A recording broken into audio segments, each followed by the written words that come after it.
Baik, Assalamualaikum warahmatullahi wabarakatuh. Perkenalkan, nama saya Abdillah Putra Iman dengan NIM 202300.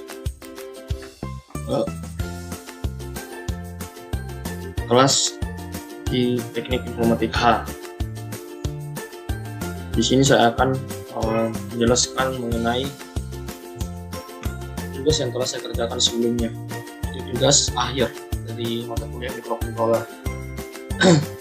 Ya, jadi yang soal yang pertama itu ialah jelaskan prinsip kerja proses pengontrolan mulai dari input, controller, output atau feedback. Pertama itu input. Unit ini berfungsi sebagai media untuk memasukkan data dari luar ke dalam suatu memori dan prosesor. Dari prosesor untuk diolah guna menghasilkan informasi yang diperlukan. Contohnya itu keyboard dan mouse. Terus yang kedua, controller. Jadi controller ini merupakan komponen yang berfungsi mengolah data ke dalam komputer setelah dari input. Contohnya itu prosesor dan CPU. Jadi yang ketiga itu ialah output atau feedback. Jadi output atau feedback ini ialah komponen yang berfungsi mengeluarkan data-data yang berbentuk informasi setelah dari proses. Contoh, yang pertama itu monitor. Monitor ini bisa menampilkan gambar, teks, pun simbol. Terus yang kedua itu printer. Jadi printer ini bisa mencetak dokumen pun juga foto. Yang ketiga, speaker, pengeras suara atau media yang mengeluarkan suara dari perangkat kita. Yang keempat, infocus, yaitu sama seperti monitor, cuman ini infocus itu dia cuma menampilkan layar atau tampilan itu melalui dinding atau menggunakan cahaya LED yang dilemparkan ke dinding, sehingga cahaya LED itu akan menampilkan sebuah tampilan seperti film ataupun juga layar komputer atau laptop yang mana sinarnya tersebut dipancarkan ke dinding. Terus yang kedua itu sebutkan jenis-jenis sensor yang diberikan dan fungsinya. Jadi pertama itu sensor gerak atau PIR.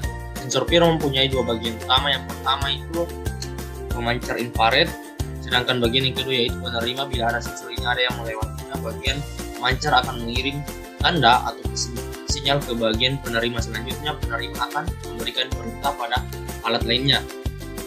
Yang kedua, sensor ultrasonik. Jadi sensor ultrasonik ini bekerja berdasarkan prinsip penentuan gelombang suara, di mana sensor itu menghasilkan gelombang suara yang kemudian menentukannya kembali dengan perbedaan waktu sebagai dasar penderaannya. Yang ketiga, sensor gas lamp. Jadi sensor ini berfungsi untuk mendeteksikan nyala api dan menggunakan sensor optik untuk mendeteksinya. Yang keempat itu sensor infrared. Jadi sensor infrared ini berfungsi sebagai pengendali jarak jauh, alarm keamanan, dan otomatis pada sistem.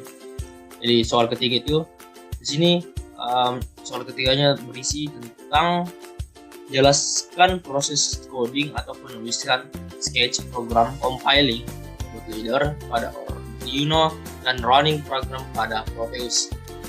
Jawabannya itu yang pertama sketch. Jadi sketch ini merupakan tempat mengetik coding. Jadi apabila kita ingin memasukkan source code atau mengetik codingan kita pada perhatian, di sini kita gunakan sketch. Terus yang kedua compiling. Jadi compiling ini melakukan checking atau pengecekan kode yang kamu buat pada codingan kamu. Di sini dia dicek apakah sudah sesuai dengan kaidah pemrograman yang ada atau belum. Di sini disesuaikan apakah sesuai dengan kaidah pemrograman atau struktur dari bahasa pemrograman. Yang ketiga bootloader. Jadi bootloader ini mengizinkan kamu untuk mengkopikan program bootloader ke dalam IC microcontroller. Di sini apabila kita sudah mengerjakan rangkaian kita dan kita ingin memasukkan codingannya, maka di sini kita menggunakan bootloader. Terus yang keempat, running, yaitu proses menjalankan program, atau di sini kita menjalankan program atau codingan yang telah kita kerja sebelumnya. Di soal yang keempat, soal 4 ini terbagi menjadi dua. Yang pertama itu A, sebutkan alat dan komponen yang digunakan sebagai simulasi sederhana. Di sini saya gunakan komponen sebuah simulasi sederhana itu dengan jumlah komponen 10. Yang pertama Arduino, kedua resistor, 3 baterai, keempat saklar, kelima LED, 6 kabel, ke-7 ultrasonic, ke-8 sensor peer, ke-9 sensor ultraviolet, ke-10 sensor flame. Terus nomor 4 bagian kedua, tuliskan load coding program dari tugas yang diberikan. Di sini saya menulis shortcut atau codingan dari saya buat sebelumnya. Pertama itu kita deklarasikan variabel LDL dengan nilai byte. Nah, di sini saya memberikan assignment atau penilaian terhadap variabel itu dengan jumlah atau nilai 9. Dari sini variabel LDL itu menampung nilai 9. Di sini void stop maksudnya fungsi yang bernilai kosong. Dalam void stop ini kita memberikan perintah bahwa variabel LDL ini bertugas sebagai output. Di sini void loop, di sini fungsi utamanya atau fungsi dari program yang akan dijalankan. Nama sini digital write, berarti sini kita masukkan perintah cetak atau perintah variabel LDL ini akan nyala dengan perulangan atau jumlah 100, berarti 0,1 detik. Sini digital write berarti variabel LDL ini akan mati atau low dengan perulangan 100, berarti 0,1 detik.